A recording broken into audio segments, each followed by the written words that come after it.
I'm not a big fan of romantic fairy tales.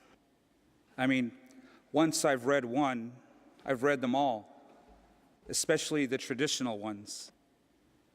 Boy meets boy, boy falls in love with boy, boy loses boy, boy gets boy back and they have a civil union, and live happily ever after, ruling their empire from their castle by the sea.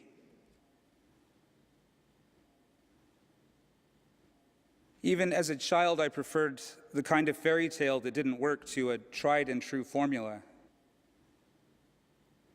Most of you will know the Hans Christian Andersen tale, The Emperor's New Clothes. To refresh your memory, it's about an emperor who is so consumed with purchasing and wearing the finest clothes that he cares little for anything else. One day, a couple of swindlers blow into town and convince the emperor that they can make him an amazingly beautiful outfit that even has the magical quality of not being able to be seen by people who are unfit to do their jobs or are just plain stupid. Once the swindlers have finished pretending to sew invisible cloth with invisible thread, they present the complete outfit to the emperor.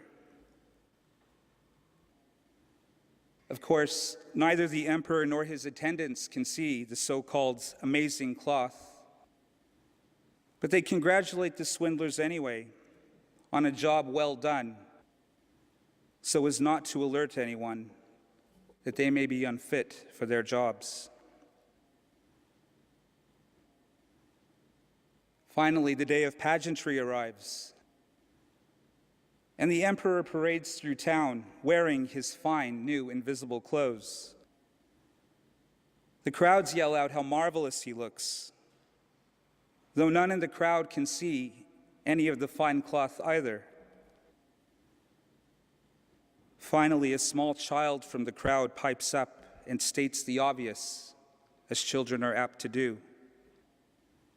He has nothing on at all. When the crowd hears the child's words, they too repeat this truth. The emperor realizes the crowd is right, but for the sake of pageantry, he decides to suck it up anyway and process onward.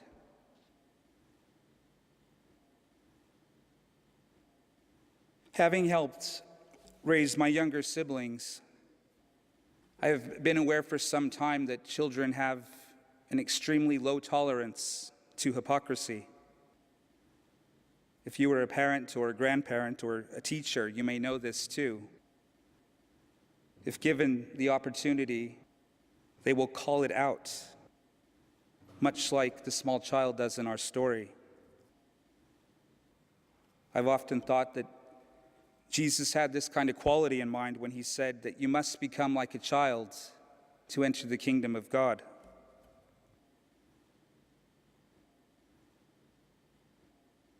Many of you will know, this last week I hit my limit of the Anglican Church's hypocrisy toward gay and lesbian people.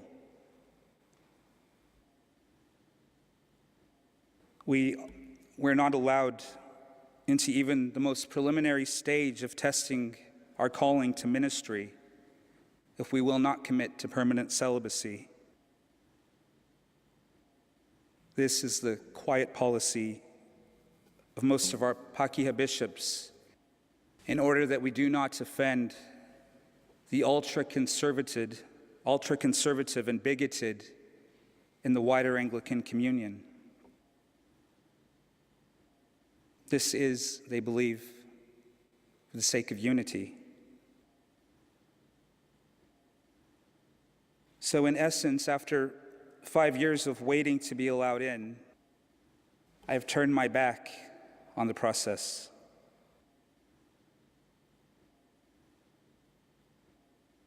I could no longer tell myself or the emperor how marvelous he looks in his new clothes, I felt the need to remove myself and my partner away from the humiliation, out of a state of limbo, in order to be able to plan for our future.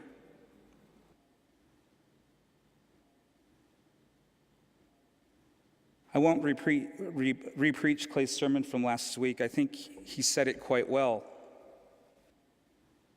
But my thoughts this week have been engaged in trying to comprehend this concept of unity as our bishops understand it and enforce it. When a priest is elected and ordained bishop, she or he vows to promote unity within the church.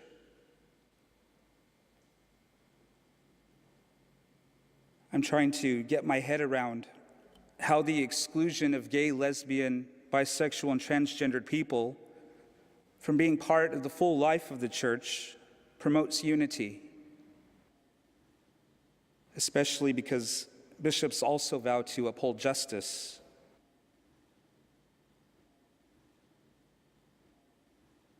It seems to me there's something distorted in this image of unity. For one thing, it reeks of empire. Enforced unity was the key to success in the age of empires. The Roman Empire, as Jesus knew it, controlled over 6.5 million square kilometers of land. It stretched from the Rhine River to Egypt and from Britain to Asia Minor. When discussing the unity of the Roman Empire, we often refer to the time known as the Pax Romana, or the Roman peace. This was a period of just over 200 years of peace, prosperity, and unity across the empire. We should be reminded that the Romans regarded peace not as an absence of war, but the rare situation that existed when all opponents had been beaten down and lost the ability to resist. Unfortunately, the Romans also thought of unity in much the same way.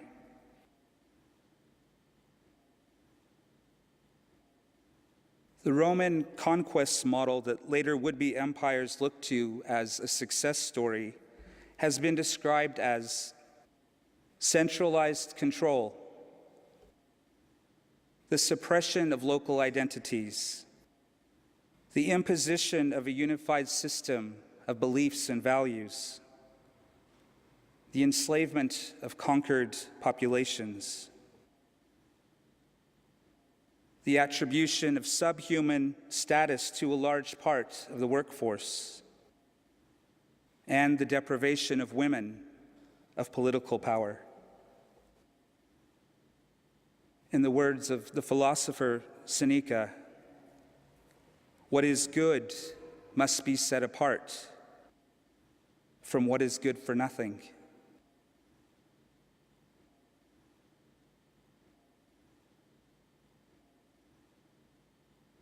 If any of this sounds familiar to you, it's because during the 4th century, Christianity adopted a template of the Roman Empire to structure its own peoples and territories under the Emperor Constantine. But long before Christianity adopted that Roman model, Christians themselves became persecuted across the empire. Their system of beliefs was seen as contrary and destructive to the unity of Rome. The Romans already had their own collection of official deities. Judaism was tolerated only because it served as a catalyst to prevent revolts and uprisings from the large Jewish population spread throughout the empire. On top of this, there were also various competing sects of Christianity, all vying to become the one true church. The church went from being oppressed by the imperial doctrine of forced unity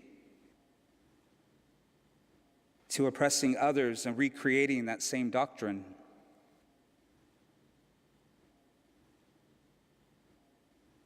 Unity, as understood in the age of empires, had nothing to do with people living side by side in perfect harmony. If it had, we never would have heard about a man named Jesus. The unity of people isn't about perfect harmony. It's about respecting the fact that diversity exists because we live in a diverse world, and learning to live together not despite our differences, but because we have differences. How can true unity ever be achieved if our bishops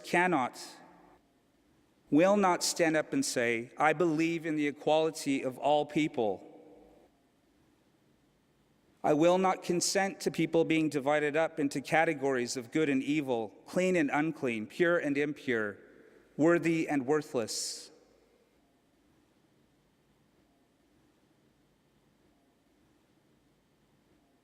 Before I knew that Mary Magdalene was not the penitent prostitute the Christian empire portrayed her as, I heard a gay man say to an angry, gay-bashing minister that Jesus was more like me than he was like you.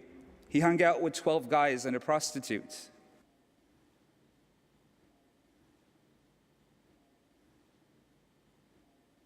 Later, of course, I found that this portrayal of Mary Magdalene was another instrument of exclusion in the ongoing attempt of enforcing church unity. History has shown that empires gain power through a process of conquer and divide. But empires also get conquered and divided. This is how the Christian empire lost the battle of the Protestant Reformation.